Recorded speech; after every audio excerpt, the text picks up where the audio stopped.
Hi, good morning everyone. Today I am going to discuss about taxonomy lesson.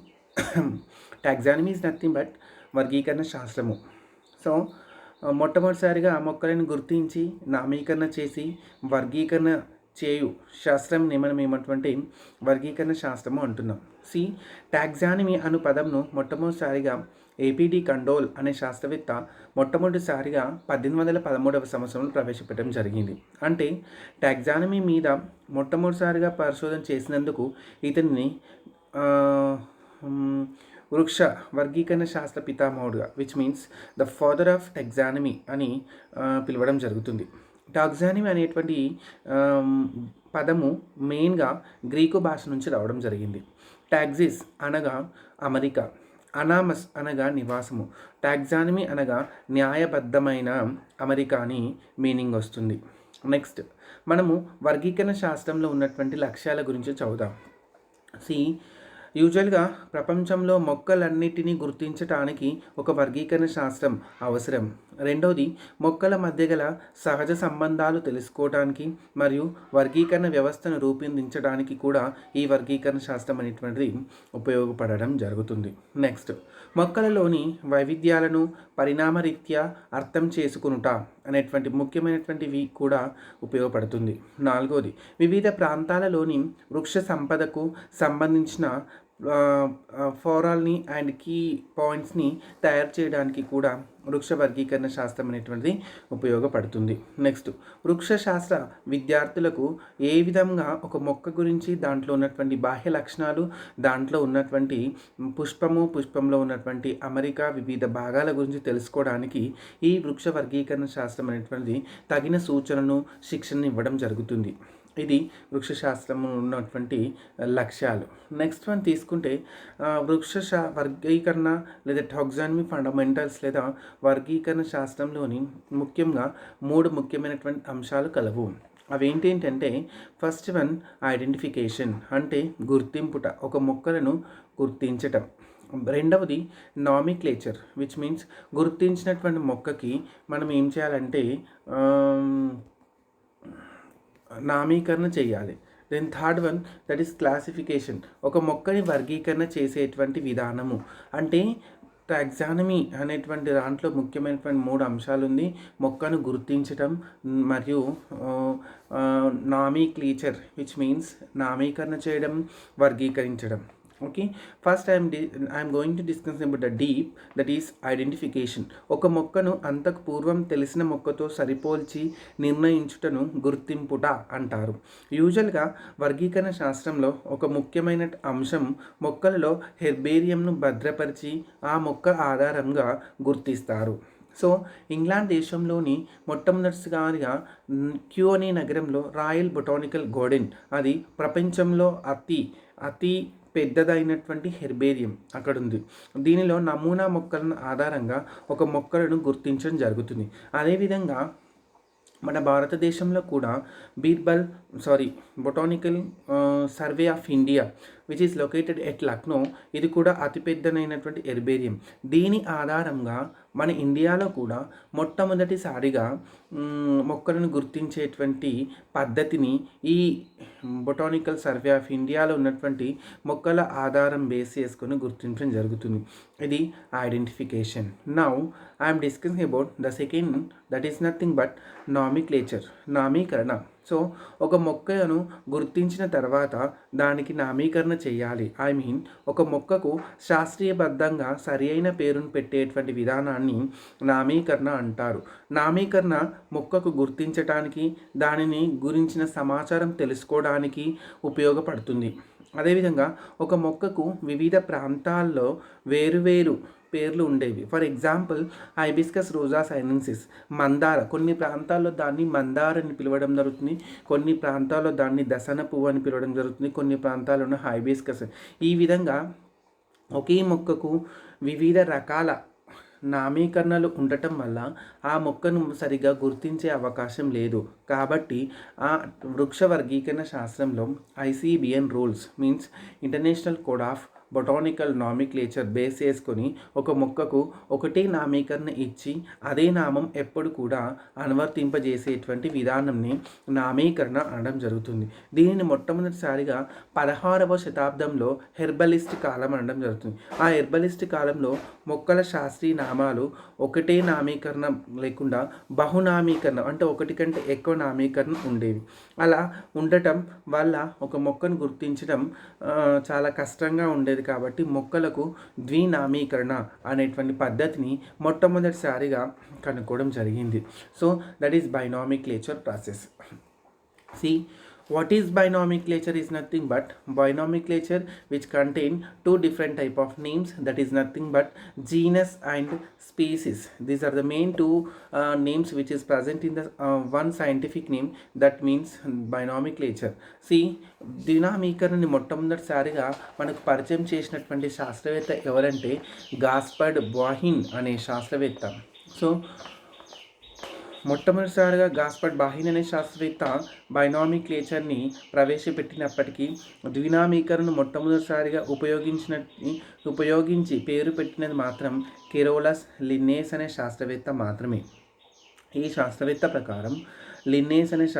ప్రకారం ద్వినామీకరణలో రెండు పదాలతో కూడినటువంటి మొదటి పదము ప్రజాతి, రెండవ పదము జాతి, which mean the first one is belongs to genus, the second one that is nothing but species అని తెలుస్తుంది.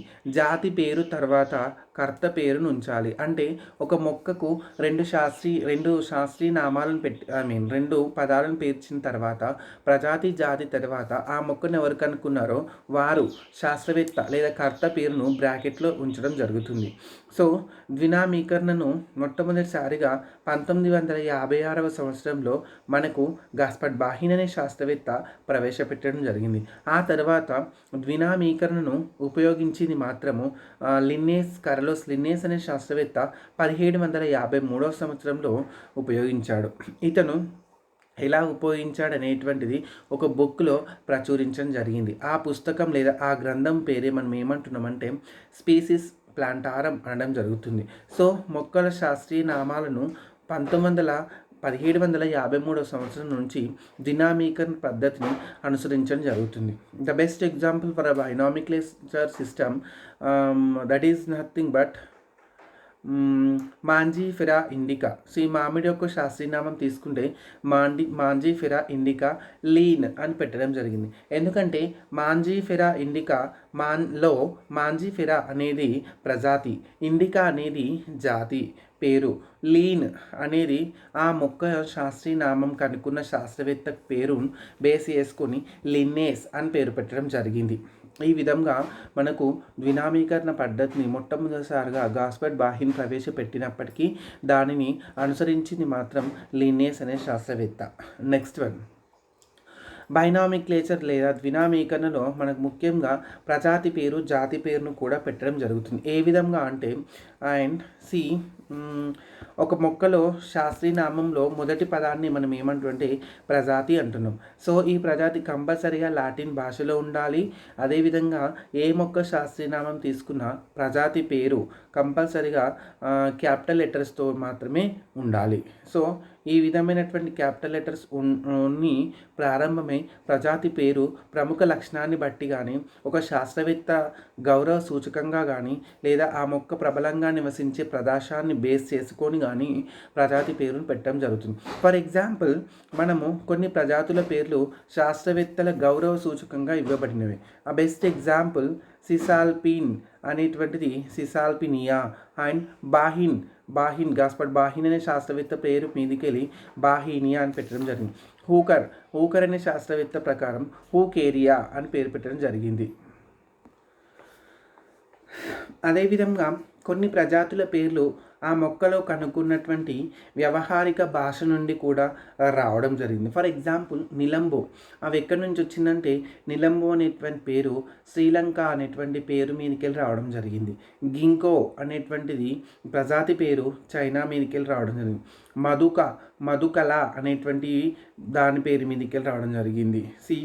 ఈ విధంగా ప్రజాతి పేరును వివిధ రకాలుగా వాటి యొక్క ప్రాంతాన్ని వేసేసుకొని లేదా శాస్త్రవేత్తల యొక్క గౌరవ సూచకంగా వారి నేమ్స్ని కూడా మనం ఇవ్వడం జరుగుతుంది. ఓకే, నెక్స్ట్ ద్వినామీకరణలో రెండవ నామాన్ని మనం ఏమంటామంటే జాతి పేరు అంటున్నాం.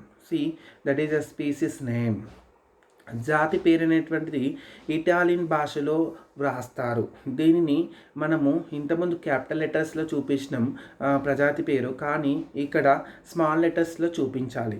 దాన్ని స్మాల్ లెటర్స్తో ప్రారంభిస్తారు. ఫర్ ఎగ్జాంపుల్ పాలియాల్దియా లాంగిఫోలియా అనేటువంటిది దేని ఆధారంగా అంటే పొడవైన పత్రాల ఆధారంగా మనకు వివరించడం జరిగింది. కొన్ని జాతుల పేర్లు వాటి నుండి లభించే పదార్థాలను తెలియజేస్తాయి. ఫర్ ఎగ్జాంపుల్ నికోటియానా టొబాకం అనేటువంటిది పొగాకు లభిస్తుందని తెలపడం జరుగుతుంది. కొన్ని జాతుల పేర్లు వాటి యొక్క జన్మస్థానాన్ని తెలుపుతాయి. ఫర్ ఎగ్జాంపుల్ అర్జిమోన్ మెక్సికాన్ అనేటువంటిది మెక్సికో నగరంలో మొట్టమొదటిసారిగా గుర్తించబడింది. లేదంటే అజాడిరక్టా ఇండికా, ఈ అజాడిరక్టా అనేటువంటి ఇండికా కూడా మొట్టమొదటిసారిగా ఇండియాలో గుర్తించడం జరిగింది. అందుకే దానికి ఇండికా అనే పేరు పెట్టడం జరుగుతుంది. నెక్స్ట్ థర్డ్ వన్, ఒక సైంటిఫిక్ నేమ్లో మనం ఏంటంటే ప్రజాతి జాతి తర్వాత కర్త పేరును పెట్టడం జరుగుతుంది. కర్త పేరు ఇప్పుడు తీసుకుంటున్నాం. ఒక మొక్క శాస్త్రీయ నామంలో ప్రజాతి జాతి పదముల తర్వాత కర్త పేరు సంక్షిప్తంగా రాయాలి. ఫర్ ఎగ్జాంపుల్ లిన్నీస్ అనే శాస్త్రవేత్త పేరు రాయాలనుకుంటే లీన్ అని మెన్షన్ చేయాలి, లీన్. లేదంటే డి కండోల్ ఎలా అంటే డి అండ్ సి అని మెన్షన్ చేయాలి. రాబర్ట్ బ్రౌన్ అంటే RBR అనేటువంటిది మెన్షన్ చేయాలి. ఒక్కోసారి తండ్రి పేరు కుమారుని పేరు ఒకటే అయినప్పుడు F అనే అక్షరంను కుమారుని పేరు తర్వాత ఉంచాలి. ఉదాహరణకు హుక్, F అంటే విలియం హూకర్ కుమారుడైన JD హూకర్ అనే శాస్త్రవేత్త అనే మనము ఊహించుకోవచ్చు. ఇది ద్వినామీకరణ. సో నెక్స్ట్ వన్ వర్గీకరణలోకి వెళ్తున్నా. వర్గీకరణ తీసుకున్నప్పుడు ముఖ్యంగా classifications, we have different type of classifications types are present, that is artificial and be natural classification and phylogenetic classification systems. We have different type of fundamentals are there. Before that classification I can explain the normal fundamentals of the వర్గీకరణ లేదా classification. So నామీకరణ సూత్రాలను అనుగుణంగా మొక్కల మధ్య గల సంబంధాల ఆధారంగా మొక్కలకు ఒక సరి అయిన స్థానాన్ని ఇవ్వటాన్ని మనం ఏమంటామంటే వర్గీకరణ అంటున్నాం. సో మొక్కల వర్గీకరణలో ప్రమాణాలలో వివిధ స్థాయిలు వివిధంగా ఉండడం జరుగుతుంది. ఫర్ ఎగ్జాంపుల్ నేను ఎక్స్ప్లెయిన్ చేస్తున్నా, just you can write down. వర్గీకరణలో ఉండేటువంటి వివిధ భాగాలు, వాటికి నేను ఉదాహరణ కూడా చెప్తున్నాను. ఒకటి విభాగము. ఫస్ట్ వన్ తీసుకుంటే దాన్ని మనం ఏమంటుంటే విభాగము అంటున్నాం. ఈ విభాగం అనేటువంటిది పుష్పించే మొక్కలు లేదా ఫినిడోగ్రామ్స్. విభాగము తర్వాత ఉపవిభాగం కూడా ఉంటుంది, అది ఆవృత బీజాలు. నెక్స్ట్ తరగతిని తీసుకుంటే అది ద్విదళ బీజాలు. ఉపతరగతి పాలీపెటాలే. నెక్స్ట్ శ్రేణి థలామిఫ్లోరే అండ్ క్రమము రోజేల్స్ అండ్ కుటుంబం లెగ్యుమినేసి అండ్ ప్రజాతి ఫైజమ్ అండ్ జాతి సటైవ. ఈ వర్గీకరణలో వివిధ స్థాయిలను ఇచ్చిన తర్వాత వర్గీకరణ మూల ప్రమాణం ఏమిటి అని క్వశ్చన్ అడగడం జరుగుతుంది ఎంఎస్సీలో. వర్గీకరణలో మూల ప్రమాణం జాతి. ఒకే రకమైనటువంటి లక్షణాలు కలిగి ఉండి స్వేచ్ఛగా ప్రజననం జరుపుకునే మొక్కల సమూహాన్ని జాతి అనడం జరుగుతుంది. ఈ జాతి వర్గీకరణలో మూల ప్రమాణంగా వ్యవహరిస్తున్నారు. నెక్స్ట్ వర్గీకరణ సూత్రాలు నేను చెప్పాలనుకుంటున్నాను. వర్గీకరణ సూత్రాల కంటే ముందు మనకు వర్గీకరణ శాస్త్రంలో పురాతనమైనటువంటి మొక్కలు, ఆధునికమైనటువంటి మొక్కలు మనకు రెండు రకాలు కూడా ఉండడం జరుగుతుంది. సో పురాతనమైనటువంటి మొక్కలు మనం తీసుకుంటే the taxonomy formulas, that is the difference between advanced and primitive characters. ముందు నేను ప్రిమిటివ్ అంటే అన్డెవలప్డ్ క్యారెక్టర్స్ చెప్తున్నాను, తర్వాత అడ్వాన్స్డ్ క్యారెక్టర్స్ చెప్తున్నాను. ఒక మొక్క వృక్షాలుగా కానీ పొదలుగా కానీ ఉంటే అది పురాతనమైన మొక్క. ఇప్పుడు పరిణతి చెందినటువంటి అడ్వాన్స్డ్ క్యారెక్టర్ ఏంటంటే అన్ని మొక్కలు కూడా గుల్మాలుగా ఉంటుంది. నెక్స్ట్ పురాతన కాలంలో మొక్కలు ఎక్కువగా 2 సంవత్సరాలు కానీ అంతకంటే ఎక్కువ సంవత్సరాలు కానీ వాటి యొక్క జీవిత చరిత్ర కంప్లీట్ చేస్తుండే. కానీ ఇప్పుడు ఒక మొక్క ఆ, ఒకే సంవత్సరంలో అంటే ఏకవార్షిక మొక్కలే మనకి ఎక్కువ కనిపిస్తున్నాయి. ఓకే. నెక్స్ట్, ఇప్పుడు ప్రిమిటివ్ క్యారెక్టర్లో అంటే పురాతనమైనటువంటి మొక్కలు అన్నీ కూడా నేలలో పెరగడం జరిగింది. నేల విచ్ మీన్స్ భూమిపైన పెరిగేటువంటి మొక్కలే మనకి ఎక్కువగా కనిపిస్తున్నాయి. కానీ ఇప్పుడు నీటిలో పెరిగేటువంటి మొక్కలు, అదేవిధంగా నీటితో పాటు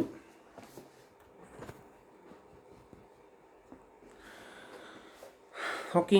సో నీటిలో పెరిగేటువంటివి these are hydrophytics which are growing in the presence of water conditions. కొన్ని మొక్కలు, పరిణతి చెందిన మొక్కలు మనకు వివిధ రకాలైనటువంటి ఎపిఫైటిక్ ప్లాంట్స్, వృక్షోపజీవులు which are growing another plants either another branches in the stems and leaves, అది కూడా మనకు చెప్పడం జరుగుతుంది. కొన్ని మొక్కలు ఏ విధంగా అంటే పరాన్న జీవులుగా, పరాన్న జీవులు అంటే ఒక మొక్క వేరొక మొక్క పైన ఆధారపడి జీవిస్తే దాన్ని పరాన్న జీవి అంటున్నాం. మరియు వృక్ష కళేబరాల పైన పెరిగేటువంటి జీవులు కూడా మనకి ఎక్కువ కనిపిస్తుంది. వాటిని మనం ఏమంటున్నామంటే సాఫ్రోఫైటిక్ ప్లాంట్స్, ఐదర్ మనం ఏమంటున్నాం తెలుగులో అయితే పూతికాహార మొక్కలు అంటున్నాం. నెక్స్ట్, కాండం యొక్క అడ్డుకోతను తీసుకుంటే పురాతనమైన మొక్కలో కాండంలో యూస్టీల్ అనేటువంటిది ఉంది. అంటే యూస్టీల్ అంటే ఒక కాండం యొక్క నాలిక ప్రసన్న స్తంభాన్ని తీసుకున్నప్పుడు నాలికా పుంజాలు ఒకే ఒక వలయంలో చూపిస్తే దాన్ని యూస్టీల్ అంటున్నాం. ఇప్పుడు పరిణతి చెందినటువంటి మొక్కల కాండాన్ని తీసినప్పుడు దాని యొక్క అడ్డుకోతలో మనకు ఎటాక్టోస్టిల్, నాలికా పుంజాలు అన్నీ కూడా ఇష్టం వచ్చినట్టు పొలంలో ఒక విత్తనాలను చల్లితే ఏ విధంగా ఉంటుందో అదే విధంగా మనకు కనిపించడం జరుగుతుంది. నెక్స్ట్, పత్రాలు అనేటువంటివి ఏకాంతర పత్రాలు మనకు కనిపిస్తుంది. కానీ అభివృద్ధి చెందినటువంటి మొక్కల్లో పత్రాలు అనేటువంటివి అభిముఖ పత్రాలు మరియు అభిముఖ డెకుసిడ్ పత్రాలు కనిపించడం జరుగుతుంది. నెక్స్ట్, దీంట్లో ఎక్కువగా పరిణతి చెందని మొక్కల్లో సరళ పత్రాలు కనిపిస్తాయి. కానీ అభివృద్ధి చెందినటువంటి మొక్కల్లో మనకు సంయుక్త పత్రాలు కనిపించడం జరుగుతుంది. పుష్పాలన్నీ సౌష్ఠవీత పుష్పాలే ఉంటున్నాయి. ఎందుకంటే యూజువల్గా ఒక పుష్పాన్ని మనం తీసుకొని 2 సమాన భాగాలు కత్తిరిస్తే దాన్ని సౌష్ఠవీత పుష్పం అంటున్నాం. అలాంటి పుష్పాలు మనకు పురాతన లక్షణాల్లో కనిపించడం జరుగుతుంది. కానీ అసౌష్ఠవ పుష్పాలు లేదా పాక్షిక సౌష్ఠవీత పుష్పాలు మనకు పరిణతి చెందినటువంటి advanced character. Why? Because which are having when మనం ఏంటంటే ఒక ఫ్లవర్ తీసుకున్నప్పుడు దాన్ని 2 సమాన భాగాలుగా కట్ చేయలేని పొజిషన్ ఉంటే దాన్ని పాక్షిక సౌష్ఠవీత పుష్పం అనడం జరుగుతుంది. నెక్స్ట్, దీంట్లో అండకోశ అధస్థిత పుష్పాలు ఉండడం జరుగుతుంది. ఇందులో మనకు పురాతన లక్షణాలు తీసుకుంటే. కానీ దీంట్లో పర్యాండక కోశ పుష్పాలు కనబడడం జరుగుతుంది. అదేవిధంగా రక్షక పత్రాలు, ఆకర్షక పత్రాలకు వెళ్తే అసంయుక్త ఆకర్షక పత్రావళి కనిపిస్తుంది పురాతన లక్షణాల్లో. కానీ పరిణతి చెందిన మొక్కల లక్షణాల్లో సంయుక్త ఆకర్షక పత్రావళి కనిపించడం జరుగుతుంది. నెక్స్ట్, కేసరాలు అసంయుక్తం అంటే కలిసి ఉండవు. కానీ అడ్వాన్స్డ్ లేదా పరిణతి చెందినటువంటి మొక్కల్లో ఎలాంటి కేసరాలు అంటే కేసరాలు అన్నీ కలిసి కేసర బంధకం కనిపించడం జరుగుతుంది. దాని ఏకబంధం కావచ్చు, ద్విబంధం కావచ్చు. నెక్స్ట్, తర్వాత ఫలదళాలు అనేకం అసంయుక్తంగా ఉంటాయి. ఇక్కడ ఏంటంటే అభివృద్ధి చెందినటువంటి మొక్కల్లో ఫలదళాలు కొన్ని మాత్రమే పరిమితంగా ఉండి అవి సంయుక్తంగా ఉండడం జరుగుతుంది. నెక్స్ట్, పురాతన లక్షణాల్లో ఫలాలు ఏ విధమైనటువంటి ఫలం ఉంటుందంటే సరళ ఫలాలు ఉంటుంది. కానీ మనకు అభివృద్ధి చెందినటువంటి మొక్కల్లో టెంక గల ఫలము లేదా దాన్ని మనం ఏమంటున్నాం మృదు ఫలంగా పేర్కొనడం జరుగుతుంది. నెక్స్ట్, దాంట్లో మనకు యూజువల్గా తీసుకుంటే పురాతన లక్షణాల్లో మనకు గుళిక అనేటువంటి ఫలం ఉంటుంది. అదేవిధంగా మనకు ఎలాంటి ఫలం అంటే టెంక గల ఫలం, మృదు ఫలం ఉంటుంది. నెక్స్ట్, అంకురచ్చితం పురాతన మొక్కల్లో చాలా చాలా అధికంగా ఉంటుంది. కానీ మనకు అంకురచ్చితము అభివృద్ధి చెందినటువంటి మొక్కల్లో చాలా చాలా స్వల్పంగా ఉంది. ఇవన్నీ కూడా టాక్సానమీ యొక్క అంశాలు. టాక్సానమీ వర్గీకరణ శాస్త్రంలో మనకు కనిపించేటువంటి ఫండమెంటల్స్ లేదా formulas. Now I can explain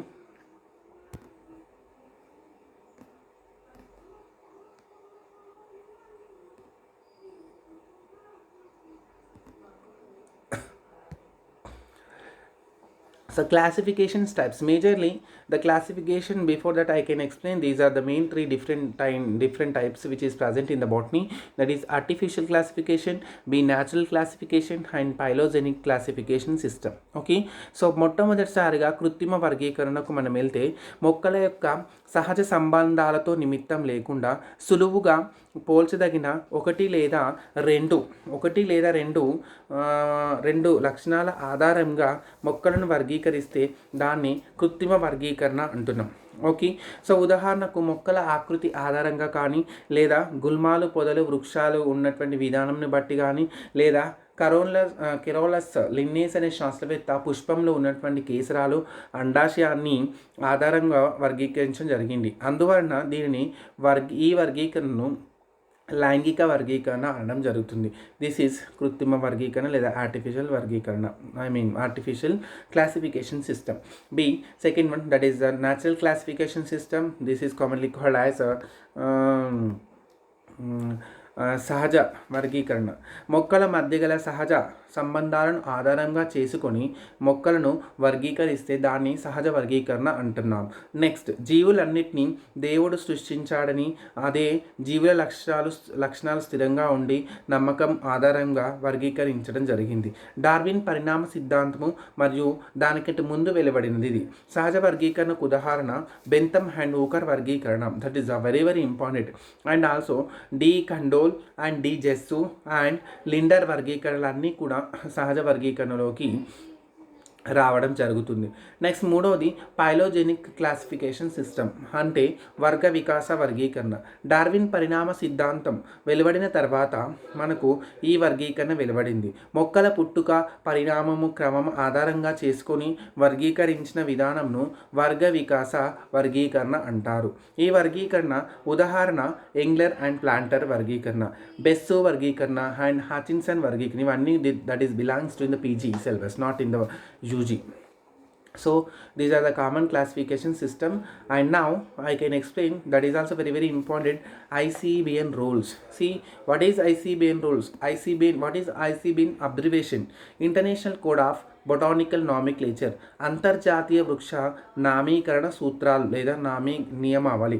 ఒక మొక్కల నామీకరణకు సంబంధించిన కొన్ని మూలక సూత్రాలను మొట్టమొదటిసారిగా లిన్నేస్ అనే శాస్త్రవేత్త 1737లో మనకు ఫిలాసఫికా బొటానికా అనే బుక్కును మనకు ప్రచురితం చేయడం జరిగింది.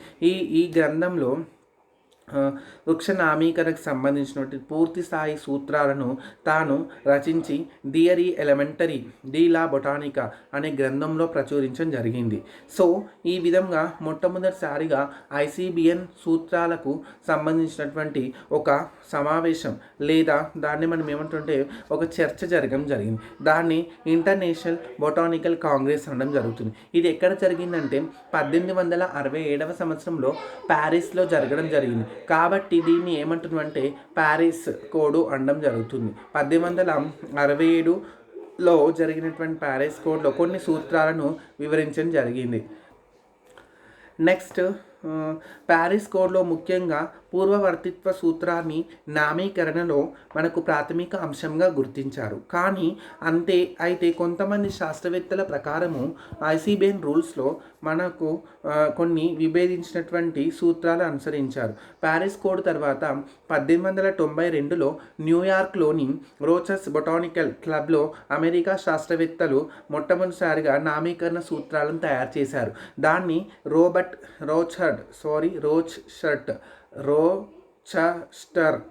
రోచెస్టర్ కోడ్ అనడం జరుగుతుంది.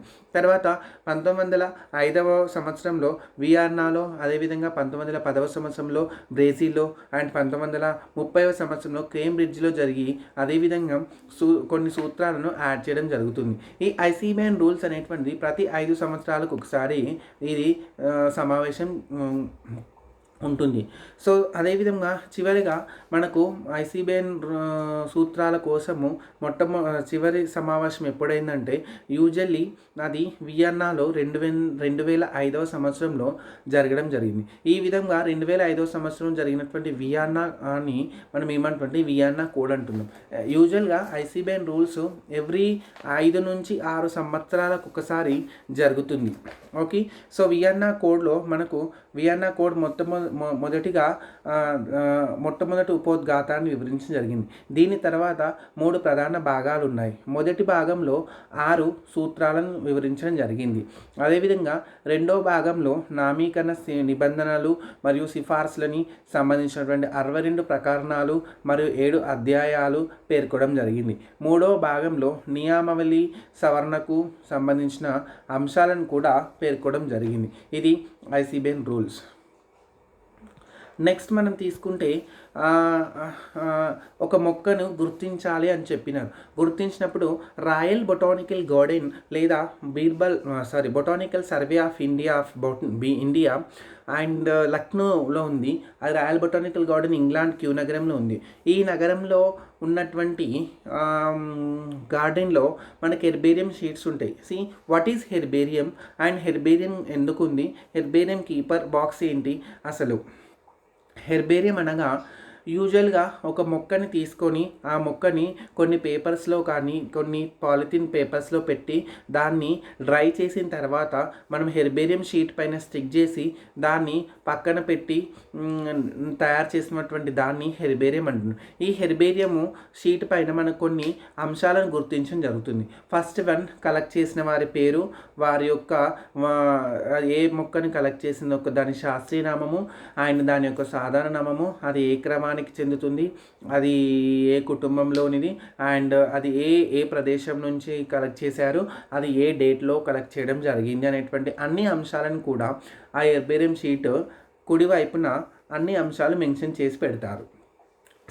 ఇలా తయారు చేసుకున్నటువంటి హెర్బేరియం షీట్ని మొట్టమొదటిసారిగా మనము పక్కన పెట్టుకొని హెర్బేరియం డ్రాస్, యూజువల్గా హెర్బేరియం అనేటువంటిది ఒక మనకు బీరువా లాగా ఉండడం జరుగుతుంది. దానికి అన్ని డ్రాలు అనేటువంటివి ఉండడం జరుగుతుంది. ఒక 10 డ్రాలు అనుకో, ప్రతి ఒక్క డ్రాకి ఒక కుటుంబం పేరు రాసి, ఫర్ ఎగ్జాంపుల్ మొదటి బాక్స్కు ఫాబేసి అని రాసినామనుకో, ఫాబేసిలో ఉన్నటువంటి మొక్కలని హెర్బేరియం షీట్స్ల పైన అతకపెట్టి, ఫర్ ఎగ్జాంపుల్ ఫాబీస్లో ఉన్నటువంటి వివిధ రకాల మొక్కలను తీసుకుంటే పెసియోలస్ ముంగా, ఐదర్ ఫైజమ్ సటైవం బటానీ, కచానస్ కజాన్ కంది, అరాకి సైఫోజియా, వేరుశెనగ, ఇలాంటి మొక్కలని మనము తీసుకొని పాలిథిన్ లేదా న్యూస్ పేపర్లో పెట్టి అవి డ్రై లేదా ఎండలో కొద్దిగా ఆరబెట్టిన తర్వాత అవి డ్రై అయిన తర్వాత వాటిని హెర్బేరియం షీట్స్ పైన స్టిక్ చేసి కింది అంశాలను మెన్షన్ చేసి ఆ 5 పేపర్లను మొత్తం కూడా ఫాబేసి డ్రాలో పెట్టినామనుకో, అదే విధంగా ఆ హెర్బేరియం బీరువాకు ఉన్నటువంటి 10 డ్రాలో 10 కుటుంబాలకు సంబంధించిన మొక్కలను పెట్టడం వల్ల మనకు హెర్బేరియం తయారై ఉంటుంది. ఈ హెర్బేరియం అలా తయారు చేసుకోవాల్సిన అవసరం ఏమింది, దాని ఉద్దేశం ఏంది యాక్చువల్లీ. యూజువల్గా ఒక హెర్బేరియాన్ని మనం తయారు చేసుకున్నప్పుడు మనం సడన్గా ఒక క్లాస్ చెప్తున్నప్పుడు లేదా ఒక లెక్చర్ చెప్తున్నప్పుడు అది ఫర్ ఎగ్జాంపుల్ ఆ రోజు మనం చదువుతున్నాం ఏదంటే ఆస్ట్రేసి ఫ్యామిలీ గురించి నేను చెప్తున్నా క్లాస్.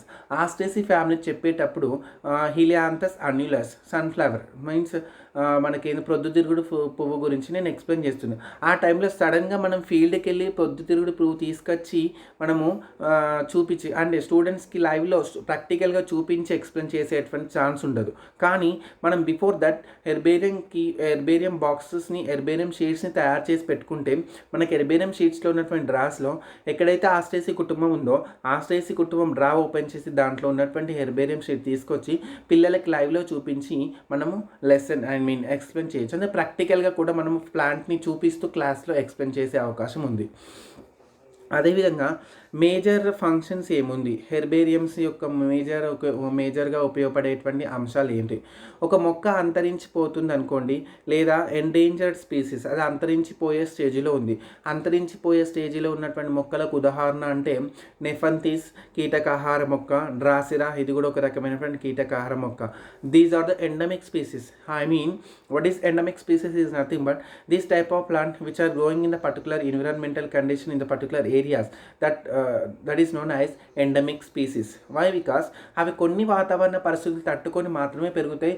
అదొక ప్రాంతానికి మాత్రమే రిస్ట్రిక్టెడ్ అయి ఉండడం జరుగుతుంది. ఇలా రిస్ట్రిక్టెడ్ అయి ఉన్నటువంటి వాటిని మనం ఏమంటున్నామంటే ఏమంటుందంటే ఎండమిక్ స్పీసీస్ అనడం జరుగుతుంది. ఈ విధంగా ఎండమిక్ స్పీసీస్ అనేటువంటివి ఫర్ ఎగ్జాంపుల్ నెఫంతిస్ అనేటువంటిది అస్సాం స్టేట్లో మాత్రమే పెరుగుతుంది. మన ఇండియాలో మిగతా ప్రదేశాల్లో పెరగడం చాలా చాలా తక్కువ. ఇలాంటి మొక్కలు అంతరించిపోయే స్టేజ్లో కూడా ఉన్నాయి. అలా అంతరించిపోయే స్టేజ్లో ఉన్నటువంటి మొక్కల్ని హెర్బేరియం షీట్ పైన మనము వాటిని డ్రై చేసి స్టిక్ చేసిన తర్వాత మనము మరియు మన తర్వాత తరాలు కూడా ఈ విధమైనటువంటి మొక్కలు ఉండే ఈ మొక్కలు కీటకాహార మొక్కలు. ఇవి ఒక ప్రదేశంలో మాత్రమే పెరిగే వాటి యొక్క బాహ్య లక్షణాలు ఎలా ఉంది, అవి కీటకాలను ఎలా భక్షించేటువంటివి, ఒక మొక్కలు కీటకాలను భక్షించడం ఏంటి, అది ఎలాంటివి విధానం అనేటువంటిది మన తరము మన తర్వాత తరాలు అన్నీ కూడా తెలుసుకోవడానికి ఈ హెర్బేరియం షీట్స్ అనేటువంటివి ఉపయోగపడడం జరుగుతుంది. యూజువల్గా ఒక మొక్క బాహ్య లక్షణాలు ఏ విధంగా ఉంది, ఒక మొక్కలో ఉన్నటువంటి అంతర్ లక్షణాలు తెలుసుకోవడానికి వీలు పడదు. ఎందుకంటే ఒక మొక్కలో ఉన్నటువంటి బాహ్య లక్షణాలు శాఖీయ లక్షణాలు, మొక్కలో ఉన్నటువంటి పుష్పము మరియు ఇన్ఫ్లోరసిస్ పుష్ప విన్యాసము, పత్రాల యొక్క అమరిక మాత్రమే తెలుసుకోవచ్చు. ముఖ్యంగా అయితే అంతరించిపోయే స్టేజ్లో ఉన్నటువంటి మొక్కల ఇన్ఫర్మేషన్ క్లియర్గా మనం తెలుసుకోవడానికి ఛాన్సెస్ ఉంటుంది. ఇది వృక్ష వర్గీకరణ శాస్త్రము. వృక్ష వర్గీకరణ శాస్త్రంలో ఉన్నటువంటి అంశాలు ముఖ్యంగా 3 అంశాలు. అవి ఏంటి అంటే గుర్తించుట, నామీకరణ అండ్ వర్గీకరణ. అండ్ ఇవి తర్వాత మనం చూసుకుని ద్వినామీకరణ పద్ధతి. ద్వినామీకరణలో నేను చెప్పడం మర్చిపోయినా, దట్ ఈస్ టాటోనిమీ కూడా ఉంది. టాటోనిమీ అంటే ఒక మొక్క శాస్త్రీయ నామంలో జాతి ప్రజాతి 2 సమానంగా ఉంటే వాటిని ఏమంటామంటే టాటోనిమీ అంటున్నాం. That means in the scientific name the species and also genus which are similar, that is called as taxonomy. The best example of malus అంటే యాపిల్, దాని యొక్క శాస్త్రీయ నామం 2 కూడా సమానంగా ఉంటాయి. కానీ కంది కూడా ఉంది, ఖజానస్ అని ఉంటేనే దాన్ని టాటోనిమీగా వ్యవహరిస్తారు. కానీ ఇందులో ఖజానస్ అండ్ ఖజాన్ అని ఉంది, అది టాటోనిమిక్కి కిందికి వ్యవహరించబడదు. ఇలా ఒక మొక్కలో శాస్త్రీయనామంలో ఉన్నటువంటి ప్రజాతి జాతి 2 పేర్లు సమానంగా ఉంటే దాన్ని టాటోనిమీ అంటున్నాం. అండ్ ఈ విధమైనటువంటి అదేవిధంగా ఐసీబీఎన్ రూల్స్ చదవాలి. ఐసీబీఎన్ రూల్స్లో మనం అన్నీ కూడా ఒక మొక్క యొక్క శాస్త్రీయ నామము మనం ఏంటంటే 2 ముఖ్యమైనటువంటి పదాలతో ఉంటుంది. అది ఏంటంటే జాతి, ప్రజాతి. ఒక మొక్క యొక్క శాస్త్రీయ నామం లాటిన్ భాషలో ఉండాలి, లేదంటే దాని క్రింద ఖచ్చితంగా అండర్లైన్ గీసి ఉండాలి. ఒక మొక్క అనేటువంటి ద్వినామీకరణ పద్ధతిని పాటించాలి. ఒక మొక్కలో ప్రజాతి పేరు కంపల్సరీగా క్యాపిటల్ లెటర్స్తో మెన్షన్ చేయాలి. ఒక మొక్క శాస్త్రీయ నామము జాతి పేరుని స్మాల్ లెటర్స్తో మాత్రమే మెన్షన్ చేయాలి. ఇలాంటి అదేవిధంగా ఒక మొక్క యొక్క శాస్త్రీయ నామము పెట్టిన తర్వాత ఆ మొక్కను కనుక్కున్నటువంటి శాస్త్రవేత్త పేరు మొక్క శాస్త్రీయ నామం చివరి భాగంలో మెన్షన్ చేయవచ్చు. ఒక మొక్కను ఈ తండ్రి కొడుకు ఇద్దరు డిస్కవర్ చేసినామంటే దాన్ని ఇద్దరు కూడా కనుక్కున్నప్పుడు మొక్క శాస్త్రీయ నామం తర్వాత తండ్రి పేరు మెన్షన్ చేసిన తర్వాత స్మాల్ ఎఫ్ పెట్టి క్యాపిటల్ ఎఫ్ పెట్టాలి. ఈ విధమైనటువంటి రూల్స్ని పాటించడం జరుగుతుంది బేస్డ్ ఆన్ ఐసీబీఎన్ రూల్స్. అందుకే మనకు టాక్సానమీ మొత్తం కూడా that is depending on completely ICBN international code of botanical nomenclature దానిపైన మాత్రమే ఆధారపడి పనిచేయడం జరుగుతుంది. అందుకే ఇందులో మనం ద్వినామీకరణ చదువుతున్నాం, త్రినామీకరణ చదువుతున్నాం, టాటోనిమీ చదువుతున్నాం. అదేవిధంగా వర్గీకరణ వ్యవస్థలోకి వెళ్తే మనకు ముఖ్యంగా కృత్రిమ వర్గీకరణ ఉంది, సహజ వర్గీకరణ ఉంది, వర్గ వికాస వర్గీకరణ ఉంది. మన కృత్రిమ వర్గీకరణకు లినియస్ వర్గీకరణ అని దాన్ని లైంగిక వర్గీకరణ ఉదాహరణ చెప్పినాం. సహజ వర్గీకరణకు బెంథమ్ అండ్ హూకర్ వర్గీకరణ అని చెప్పినాం. అండ్ ఫైలోజెనిక్ వర్గ వికాస వర్గీకరణకు ముఖ్యంగా మనకు ఏ వర్గీకరణ విధానం అంటే మనకు ఎంగ్లర్ అండ్ ప్లాంటర్ వర్గీకరణ. ఇలా వర్గీకరణ సూత్రాలు, వర్గీకరణ ఉన్నటువంటి అన్ని ఫండమెంట్స్లో very very important for MSc. Okay students, thank you one and all.